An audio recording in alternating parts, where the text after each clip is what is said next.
Hi, Zandy.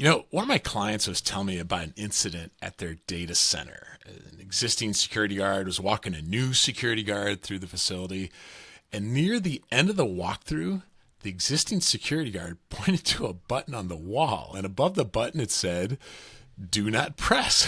So the way it was told to me was, he says to this new security guard, he goes, "See this? Don't press the..."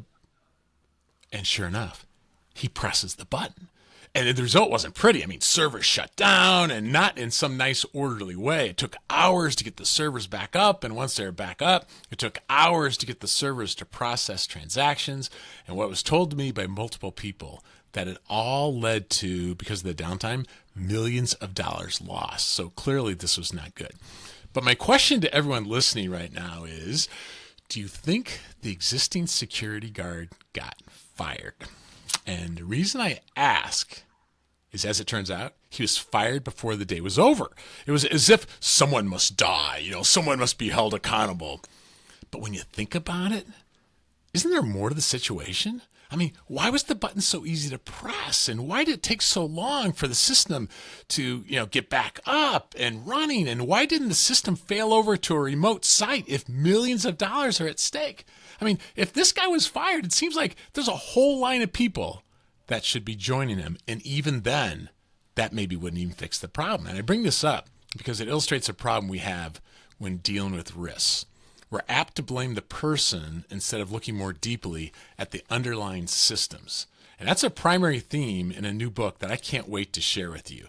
K. Scott Griffith joins us today to talk about his new book, The Leader's Guide to Managing Risk. It's a thought-provoking book, a fun read, just packed with stories that will cause you to think differently about how to build resilience and reliability for your projects and your teams, and truthfully, even your life. It's a conversation I'm looking forward to sharing with you today. Quick note, if you've been listening for a while, you've heard me talk about our new course entitled AI Made Simple, a practical guide to using AI in your everyday work. We've had listeners from all over the world take the course, and the feedback's been so rewarding. And it's a rare week I don't update the materials because the pace of change is just so rapid. So if you haven't joined us yet, I want to invite you to do so. It's a great next step to help you stay ahead of the curve. Learn more and join so many other podcast listeners by going to ai.peopleandprojectspodcast.com. Thanks.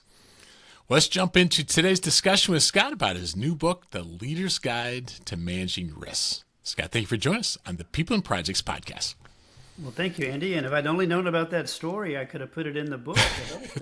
It's a good, and I've had multiple people validate it that it literally was that the button was that easy to press. And I don't know, one of the reasons I'm looking forward to talking to you, I mean, there's so many reasons, but I just have to ask this. We'll get into the book. But does someone who has such a deep passion for reducing risks and increasing safety and reliability have quirks that many other people don't? And here's why I ask. I had a guest about a year ago. He goes, "You can live longer by using a handrail when going up and down stairs." So for about the last year, when I'm going up and down stairs, I use a handrail. I think that's an Andy quirk. So do you have like a Scott quirk that just because of what you do by nature, you wash your hands more, you do something differently? I'm just curious. Oh, there are too many to list. My children, I had 3 children, and they can each one of them has a long list of some of my idiosyncrasies. Yes. Yeah, I just think it's you look at the world differently, than what the rest of us do. So I don't know. You don't have to get any more. I won't force you to get more transparent, but I just think it's interesting how that works. I do, Andy. And before we start, I wonder, is it too late for me to sign up to your course titled No Freaking Idea? I still haven't decided what I want to be when I grow up. Well, you know what? I think you've done quite well, my friend. You've done well on that one. But, it is interesting how when you look at what someone studies, like there's plenty of pilots who maybe had ideas, but they stayed in the cockpit, and you didn't stay in the cockpit, right? I mean, you went from there to, oh my goodness, to your work with NASA, to, all kinds of areas now, not even remotely related necessarily to flying. And so your career has been actually be a good case study in that class. That's for sure. Let's get into the book here, because in my opening comments, I mentioned that data center, and we had to hold the security guard accountable, right? But a clear message I got from your book is that the results we produce, whether they're successes or failures, are socio-technical. And just test me out on this, guy, because I learned, what I took away from that is there's the social part, that's the people, but then there's the systems part, which is the technical, is how I understood it. And so if I learned anything from the book, it's that we're apt to focus on the human part instead of the systems part, at least initially. Why is that? Well, we have a bias, and we look at people in that relationship, and it's easier to blame someone than it is to do the hard work, to see the risk, and to account for all the quirky things that humans might do in that system, and to design the system not just to be effective, but there's a really key component of reliability for systems and people, and that is resilience. So systems work well when they operate as designed. But really the test of the reliability of any system is what happens when things go wrong. And so I make a little, I try to use a little bit of humor. I often mention, and I do this in the book, that engineers don't think like real humans. The people that design systems, whether they be electrical systems, mechanical systems, or just rules or procedures, someone working on a project, you're working in a system with timelines and tools and equipment. So you're part of a system that may or may not be well designed. So if you look at how that system is designed, really we should be paying attention to the system and the environment before we start to point the finger at a human when something goes wrong. Yeah. I mean, just that data center example, I asked, why is it that there's not two buttons? And they said, well, there might be just one operator there, so one button has to be able to do it. But still, I mean, it seems like there's some pretty easy. In fact, you know what they said, Scott, is you could just brush the button, like just a slight contact with it would be enough to set the thing off. That seems like a really bad idea. Right, so, and the general rule, because let's face it, it takes time and sometimes money to improve systems. Yeah. So, but the amount of resources that we would invest in a system should be directly proportional to the risk, which also means the reward. But when we have, for example, if that was going to, the example that you mentioned in the security guard, if that failure was going to cause significant time, money, and effort to resolve, we should have constructed a more human resilient barrier, something that people would have not just known and been required to follow, but something that would have been physically difficult, if not impossible, to actually touch. I talk a little bit, I give several examples in the book, but one of them, Andy, relates to a subject that's very dear to my heart. It's a healthcare example about a nurse who was taking care of patients in a cardiac ward, and she was walking down the hall one day and she heard an alarm. So she goes into the patient's room, and there's something in healthcare that our listeners might appreciate. We see this in our daily lives, and nurses often get alarm fatigue, where bells, whistles are ringing quite often. You can't count how many times in a day. So she goes to bedside trying to silence an alarm, and she's not sure which piece of equipment is sounding. So by process of elimination, she starts to turn one device after another off to stop the alarm. So the first device she came to was the cardiac monitor. She turned it off, and the alarm kept ringing. So she finally found out it was something else. I think it was something they call an infusion pump, which she recycled, and the alarm stopped. So she determined that was the device malfunctioning. And she walked away to take care of another patient, forgetting to turn the cardiac monitor alarm back on. Well, not long afterward, the patient went into cardiac arrest, and no one knew because the alarm had been turned off. Huge investigation. The regulators came in, and everybody was obviously rightly concerned. And they called me in, and I sat down with the chief safety officer and said, well, has anyone spoken to the manufacturer? And they said, what do you mean? And I said, well, the system wasn't very resilient to a human failure, in this case, a human error. And they said, no. So they went back to the manufacturer and said, if the device is working properly, can we have it reboot itself if someone turns it off by mistake on its own after a few seconds? And the engineer said, of course, that's easy to do. We didn't know you wanted us to do that. They hadn't anticipated that a human might be in this situation. So they went back and did it. And so now all of their cardiac monitors at that hospital are wired such that they come back on after a period of time if someone turns them off. Yeah. But if you wouldn't have asked that separate question, right? It would have just, all right, we got rid of that nurse, right? We held that nurse accountable. Yeah, and accountability works two ways, doesn't it? I mean, whether you're a parent or a child or a teacher or a student or a boss, an employee, we do expect people to do their best, to follow rules, report risk, and come forward.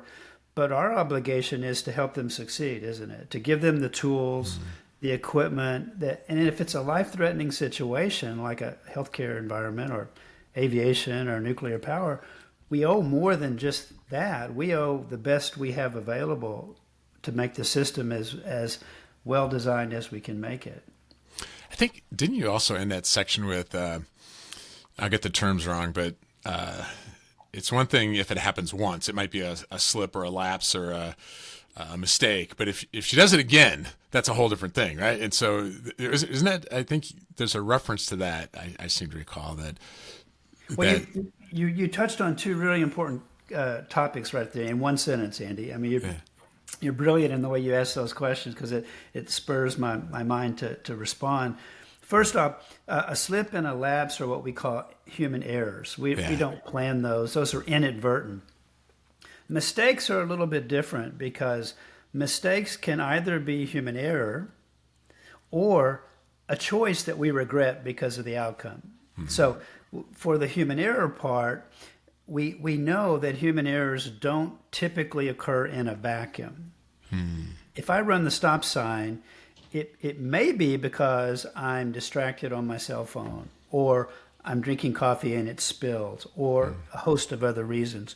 So human errors often are preceded by choices that usually give us good results time and time again until the one time they don't. And that's sort of one of the central messages in the book is that we often learn as humans the wrong lesson from our successful outcomes. When we do things, when we take risks every day, we start to get immune to it because we're good at what we do. And it's always positive until the one day that it's not. So there's that.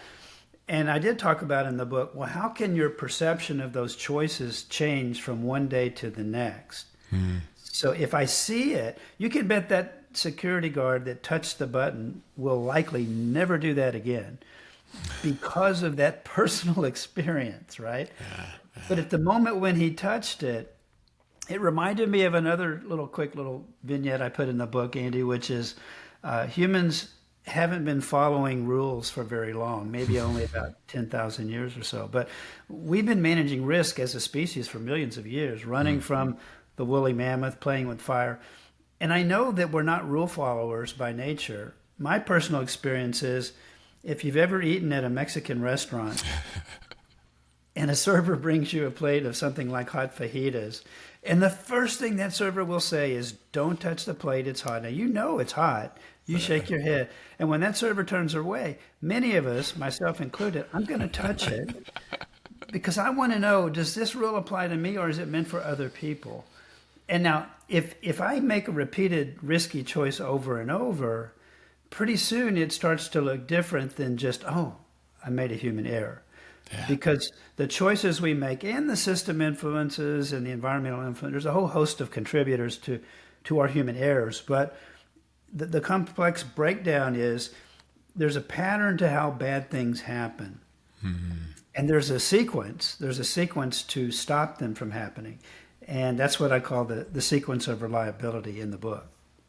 It's fascinating because, I think it makes sense that the first step would be to see and understand the risk. But your commentary there about we often learn the wrong lessons from successful outcomes, that I haven't been able to shake this idea because I've just been thinking, for example, Earlier this week, I was driving in from the suburbs of Chicago into downtown. I usually take the train, but I had to drive somewhere else afterwards. And I normally drive flow of traffic. I mean, I haven't gotten a ticket for like 25 years. Now I'll probably get one because I said this, but it's been like 25, 30 years since I got a ticket because I drive flow of traffic. I looked down, Scott. I was going 90 miles an hour. I don't remember the last time I was going 90 miles an hour. Yeah, but the thing is, flow of traffic has always given me successful outcomes. I mean, until it doesn't, right? So can you think of any other examples of how we learned the wrong lessons from successful outcomes in maybe practical terms that could help us recognize, because we need to see and understand the risk, and we often don't see it. Yeah, I mean, there's so many in our everyday life, and as I wrote the book, I started writing it for what we call high consequence industries, where in the flash of an eye things can go catastrophically wrong. A plane crash, a surgery in healthcare, or A train. a train engineer, a police officer, in the blink of an eye. But from my own personal experiences, that it applies to anyone in business, in our everyday life, and there's so many examples. We lose around 38 to 42,000 lives every year on the highways or the roadways. And we get immune to that because it's a risk we take every day. Yeah. And so studies have shown that on any given time, about 81% of us are driving over the speed limit. Now, that's not by human error, usually. Mm-hmm. Usually, we're driving at a speed we believe is safe because everyone else is. So now, if you really want to check if we're rule followers or not, go get in the left-hand lane and drive the speed limit. Right. And watch the reaction of the cars around you. So we don't really live in a world. This is funny because I work in organizations like hospitals, and I say, look, you walk out in the street, get in your car, most of us are not following the rules all the time. Why would we then switch our brain and we walk in the hospital, now all of a sudden we become rule followers? Yeah. And it's because we manage risk in real time. And I can't tell you how many pilots, doctors, pharmacists, nurses, nuclear power engineers, train engineers that have been involved in catastrophes. And they look at me and say, I don't understand, Scott. I've operated on patients this way my whole career, never lost one. I've never crashed a plane until today. It's because every other time they engaged in that risk-taking, they got a positive outcome. Yeah. You know, what really, I guess, impacted me was how many times have I texted or been distracted because of that? And Scott, I haven't gotten in an accident. Right. So it reinforces that sort of thing. And so to me, I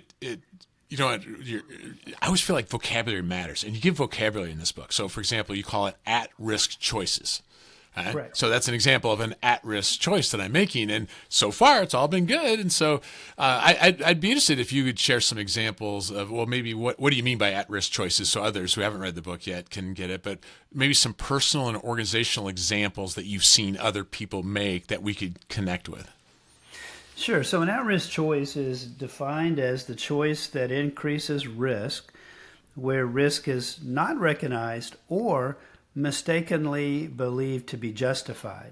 Mm-hmm. So when we drive over the speed limit, it's because we have an outcome in mind. We're either late or we want to save time. So we live in a world of competing priorities. That's just the world we live in. It's not bad. Yeah. It's just the world we live in. So we have to recognize that we may be trying to live up to multiple priorities and values at any given time.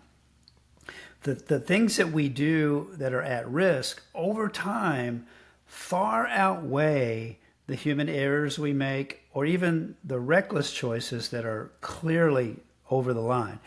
It's that large, if you will, gray area where we're cutting corners. And you see this in organizations where usually when one person starts to drift into those at-risk choices, and maybe they're a senior worker, a project manager, they're cutting corners. Now the whole team looks and says, the manager did it, why can't I? And we measure ourselves, we measure the value of the choices based on the outcome.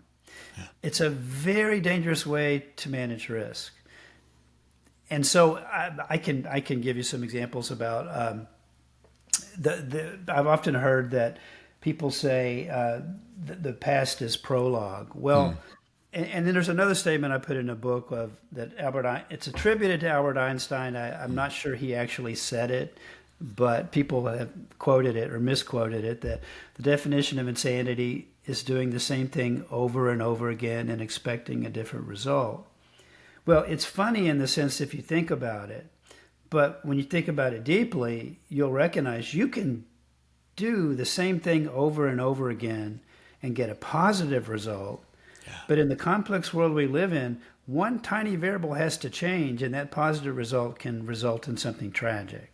Yeah. So our job as humans is to not expect, when you're flipping a coin, that it's always going to land on what it did last time. Mm-hmm. That's an extreme example where the odds are roughly 50-50. But in the world we live in as humans, if I do something 999 times in a row and I always come out of it okay, I expect the thousandth time I do it that it's going to be fun. My daughter, my youngest daughter, when she was 9, she would be riding her skateboard, and I would come out and chastise her for not wearing a helmet. Yeah. And she'd say, "Dad, I've been doing this for 2 years. What can go wrong?"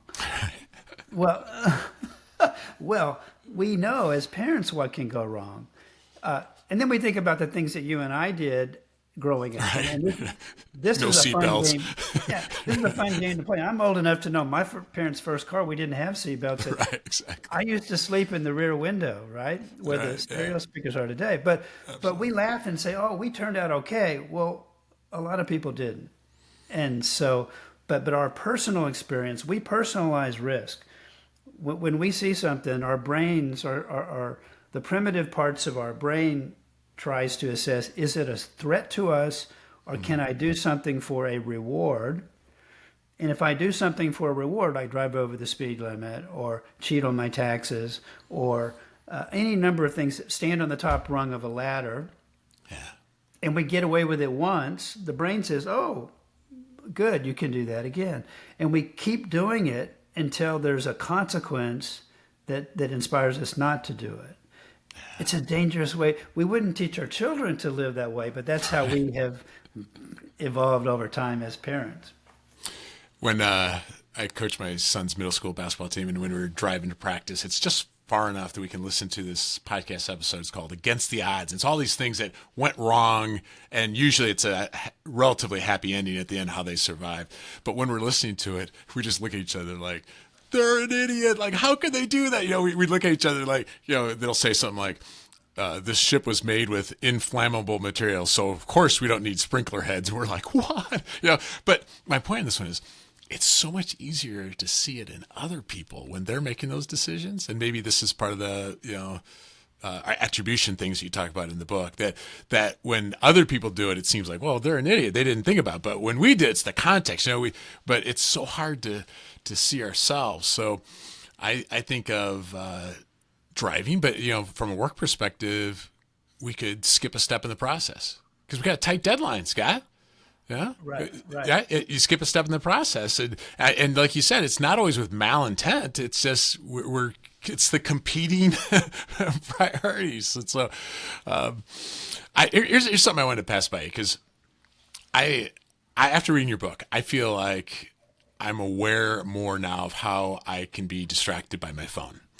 And, you know, of course I haven't gotten in a crash yet. I've told you that, but I want to put some technical socio barriers in place. So I've now given my 14 and 12-year-old permission to call me out if they see me messaging while driving. Okay? Just so they can call me out. Now, it's not foolproof because they're not always with me. But whether it's in our work life or personal life, what are some other ways we could influence each other like that? How can we help each other when it comes to at-risk choices? Oh, I have a funny story to tell you about. It's poignant to me because it was very personal. But my oldest daughter, who is, she's now a last year law student. I used to make jokes about attorneys until I received a cease and desist letter from her saying, "It's not funny, Dad. You can't make fun of lawyers." So But when she was younger, she came to me and she negotiated a settlement. She was about 12 or 13 years old, and she put a piece of paper in front of me and said, "Dad, I want you to sign this paper and promise me you won't text and drive."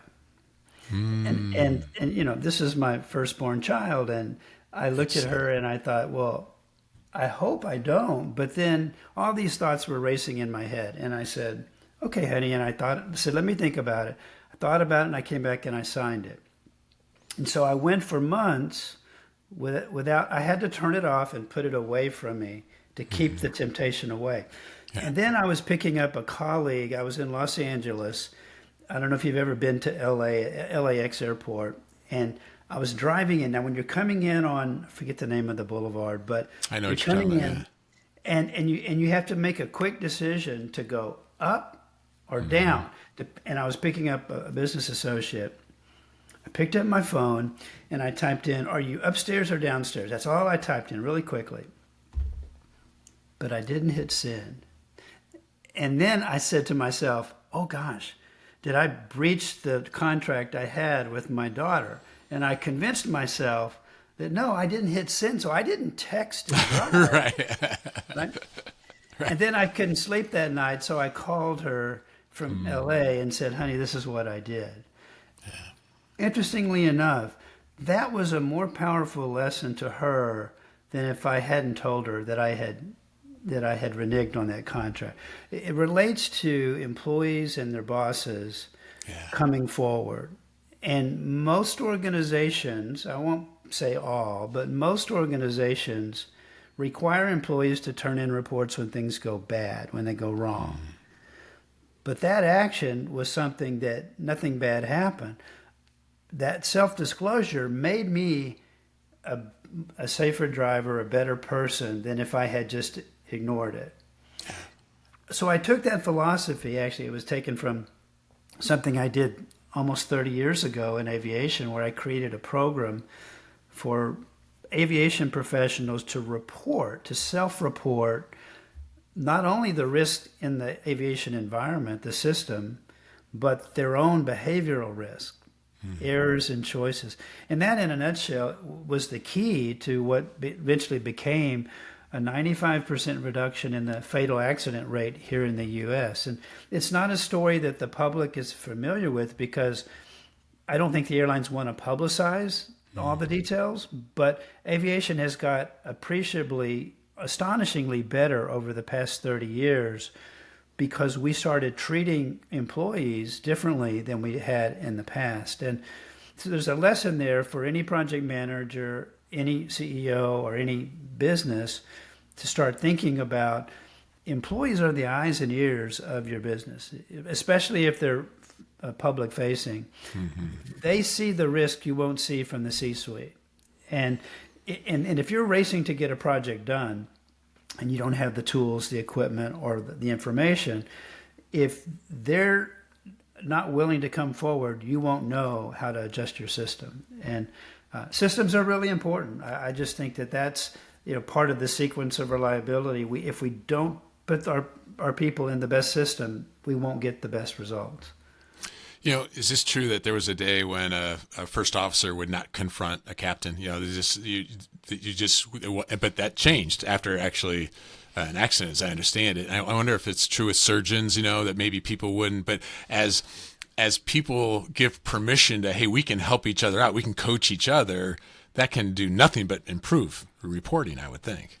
Absolutely. And one of the best ways to do this, and I think this is actionable information for any project manager, any leader, when you're in front of your team, the best thing you can do is show that you're human.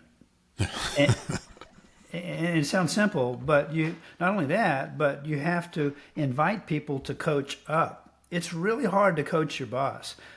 When I was the chief safety officer at American Airlines, and the CEO would come down once in a blue moon to see what the airport was like and tried to walk across the ramp without a safety vest, I have to stop them because their life is just as important as anyone else's. But when you see a leader cutting a corner, it demonstrates the wrong message. On the positive side, when a leader says, I need you to help. When a surgeon goes into the OR and says, this is my third surgery of the day, I'm tired, I'm hungry, I'm distracted, I need you to watch me like a hawk. What do you think the nurses, how do you think they respond to that? One, they want to go get him some sleep and something to eat, or get her something, but they feel empowered because they're part of the management of the risk. They feel empowered. That's so important in a team environment, because you want every team member to feel, comfortable and safe, psychologically safe, to raise their hand and identify a risk. Yeah, well, that's so powerful. I'm thinking about a manufacturing organization I was at, and he goes, "Hey, you want to take a look in the back?" And I'm kind of a geek when I see stuff like that. I'm kind of fascinated of things getting made at volume. We're walking back there, and he goes, "Oh, you're supposed to have steel toes on." And we go back and we do it, but he goes, "Don't tell anybody." And my first thought on it was, it should have just been reported, right? But if all of a sudden, so once again, I see it in him, I don't see it myself. What are the little things I might be doing that might be signaling to somebody, "Oh, yeah, don't report," or don't say anything? And it can foster consequences that we maybe don't realize how apt it might be to create problems. There are in the occupational safety and health realm, which was not my initial entry into aviation, but it was one that I eventually took over responsibility. They become very outcome biased, which means if you're working and you don't have injuries and fatalities, you must be doing it right. And nothing could be further from the truth in some situations. I've seen hospitals with signs in the workplace that say, it's been 45 days since our last fall. Well, no, that's not true. It hasn't been 45 days. It's 45 days since you have someone report a fall. That's it. And whether I fall and injure myself, or if I'm resilient enough to not break my hip, I may not report it. Yeah. So when you create that atmosphere of, we don't want to break our strength, who wants to come forward and say, but I slipped, or I saw someone? It's a counterintuitive thing. Yeah. You want to inspire people to admit their failures. Mm-hmm. And then what's the technology term? You want to fail fast. All right. You want to learn from those experiences, because I saw this on the packet of a sugar packet once in a restaurant. It said, experience is a wonderful thing. It allows me to recognize when I make the mistake again. We'll never live long enough to make all the mistakes that can be made. Mm-hmm. So we have to learn from other people, and that requires collaboration and risk reporting, not just waiting for something bad to happen. Yeah. Every situation kind of depends on a lot of factors, but let's say a listener's concerned that too many projects in their organization have been failing, and they agree to hit due dates, but everyone knows they're not going to hit the due dates, and a lot of growing dissatisfaction, and really maybe credibility hits. So once again, it's a fictional situation, but a lot of people can relate to it. Just to give people a taste of what your process looks like. Your process does not start with fire the project manager. It does not start with get rid of the director, right? Walk us through how your process could potentially work in a situation like this. So we've actually built a guide. My company, we have it's a flow chart that describes how to see, understand, and manage risk. And in every business and every project, it starts with what's the value of the project? What are we hoping to achieve? What's the reward for it? Is it monetary? Is it gaining a new customer? Or is it building up something that in a program that's very important? But we have to. It starts with the risk we're managing. When we're shooting people to the moon, or potentially into Mars, or out to Mars, we have to look at what are the risks and what are the rewards. We have to balance that, and so to look at, there are rewards worth taking. We don't tell people to be risk averse. We want them to be risk intelligent. There are risks that we take on in life which are absolutely worth taking, even though the odds may be against us. We just want to go into it with eyes wide open, knowing how can we get the best outcome we can, the optimal outcome. So it starts with the risk of the project. And how do we balance the reward scenario? Then we start to look at, well, what system do we put them in? And you mentioned you were driving with your son and you coach his basketball team. You can take a great player or even a team of great players and put them in a lousy system. Yeah. They won't win the championship. But you take a group of moderate to medium performers and you put them in a well-designed systems, and they may very well win the championship. So when you have a team that's working on a project, you want to be able to give them the best tools, the best equipment, the best environment that you can to help them succeed. And that includes their knowledge, skills, abilities, and proficiencies. It includes the systems around them. It includes making them feel psychologically safe. And once you do that, now you inspire creativity, and they can use their talents, and those outputs fit into a well-orchestrated design system. So when things go wrong, before we look at the behavior, we start with, well, what was the risk in the behavior? Let's take the example you gave of the security guard. Before we just say, hey, dummy, why did you do that?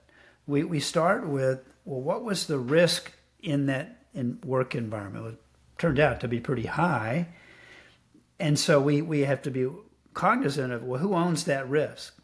It's not just the employees, it's the organization. So now you look at your system. Step 2 is looking at, is the system. Oh, by the way, on step 1, I have to say, I got a little ahead of myself. When we talk about risk, there's 2 components, seeing it and understanding it. Yeah. And they're 2 different things. So I can see a risk. Like I was driving 2 nights ago, and my car had a battery light that was flashing. I thought, oh, okay, all right, I got a problem with my battery. And then a seatbelt light came on. And I thought, well, they're unrelated. So I thought, it must be spurious electrons. I went back, so I saw the lights telling me there was a risk. I went home, I Googled it. It tells me likely the alternator is not charging the battery, hence the battery light. And because the battery conserves power, it's not providing power to the safety restraint system. So those were connected, but I didn't see it. I didn't understand it. I saw it, but didn't understand it. On the other hand, there are times we understand a risk, but we don't see it. And an example I give in the book is drunk driving. We intuitively understand the risk of drunk driving, but the National Highway Safety Administration estimates that for every drunk driver arrested, they have driven drunk 88 times previously without having been caught. Interesting. So what that tells us is that most of the time the risk on the roadways goes undetected until something bad happens. Well, if you're a project manager, you don't want to wait till bad things happen. You want your people to come forward. Yeah, we got it in on time, boss. We made all our marks. But here's what could have gone wrong had this not happened. Here's the competing pressure I felt, which caused me to cut a corner here. It's very rare where employees at the end of the day walk into their boss's office and say, hey, I know I got all my work done, but let me tell you how many corners I cut to get there. But if the manager's not aware of that, how is the manager going to expect anything different tomorrow? We inadvertently incentivize people to cut corners by not seeing and understanding those risks. So then we build a system. So if something were to go wrong on a project, we would look at, well, did the system break down? Was the system not effective or resilient? And if it is, we own that. It doesn't mean we still can't hold the individual accountable, but we own our system. If a nurse is diverting drugs, the term drug diversion means stealing a drug or diverting it from a patient who needs it, either because that nurse is going to consume it herself or sell it or some other purpose. If we fire the nurse or report her or him to the board of nursing or put them in prison, we haven't fixed our system. And the question is, how could that have happened here without us knowing about it? So even when we do hold people accountable through punishment, we own the system in which it occurs. So we have to see that. Now, when we get to the behavior, there's a one step that comes between systems and behavior, and that is performance shaping factors. So performance shaping factors in HR terms, in human resources terms, it's called performance management versus behavior management. Performance management means we're trying to help the employee live up to their potential to meet our expectations. So we're trying to train you in this environment to have the knowledge, skills, abilities, and proficiencies in this work environment. And it doesn't just happen overnight. Even if you take a nurse, a doctor, a pilot, you have to show them how do you want them to perform in this workplace. A military pilot's not going to fly a 787 the same way they flew an F-16.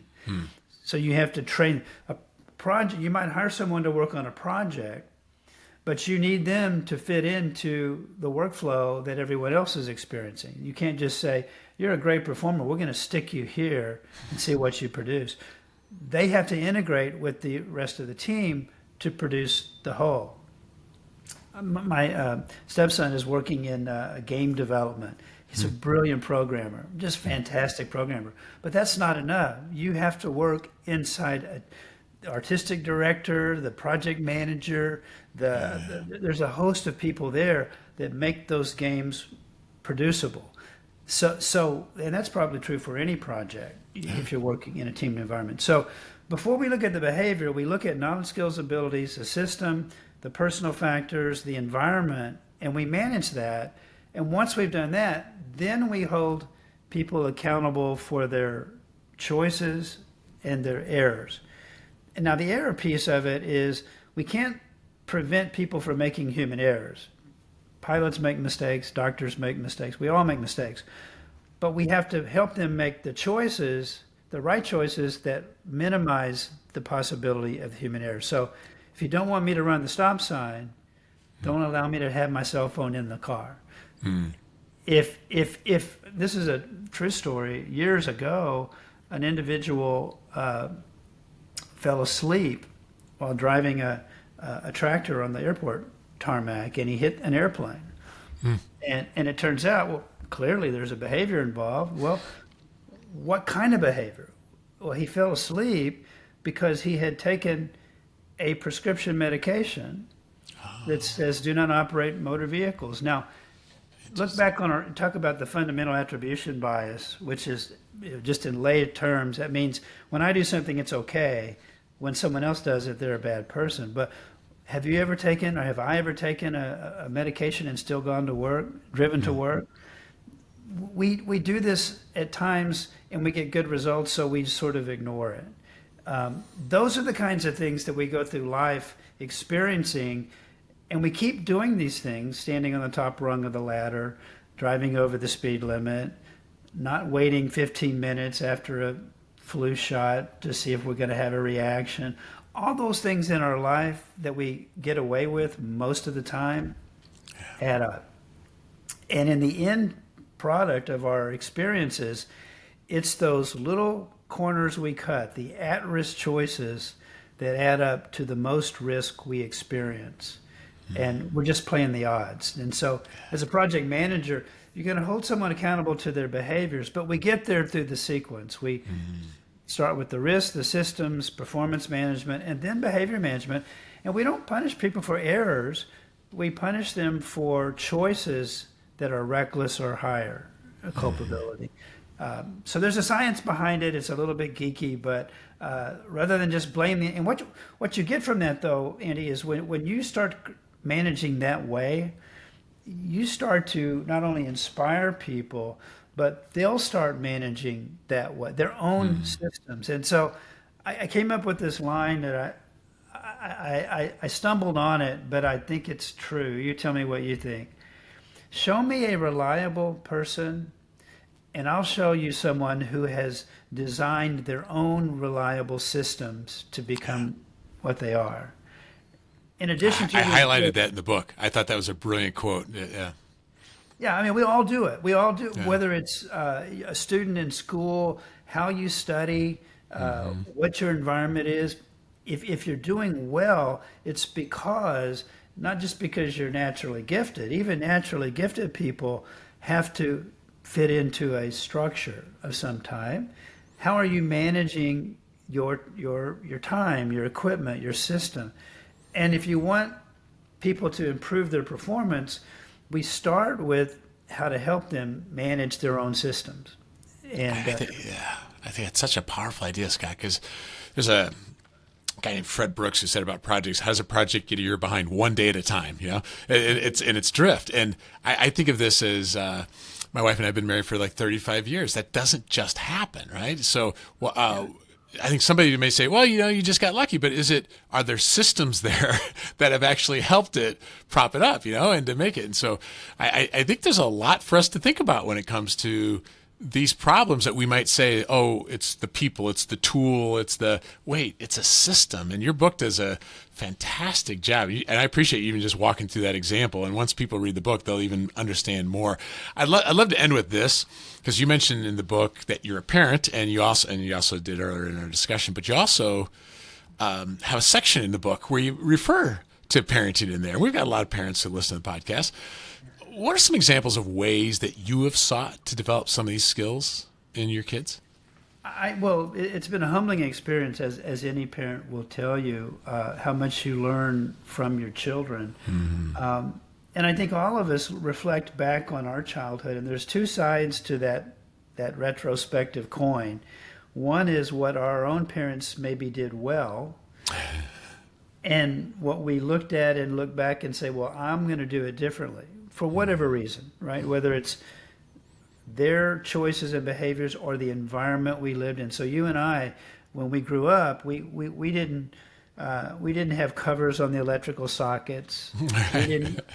We didn't have ground fault circuit interrupters on our appliances.